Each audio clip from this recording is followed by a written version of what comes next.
Hi hello வணக்கம். Sunday இன்னைக்கு எங்கள் வீட்டில் என்ன சாப்பாடுன்னு பார்த்தீங்கன்னா கோழி கிரேவி,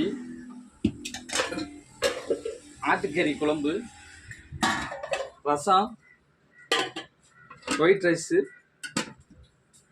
பிடிச்சிருந்தா கமெண்ட் பண்ணுங்கள், சப்ஸ்கிரைப் பண்ணுங்கள், லைக் பண்ணுங்கள்.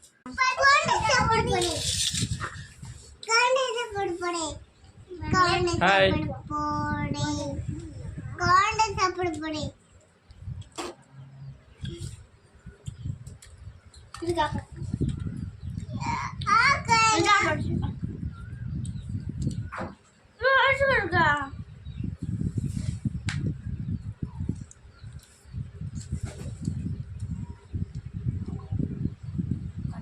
பிடிச்சிருந்தா லைக் பண்ணுங்கள், சப்ஸ்கிரைப் பண்ணுங்கள்.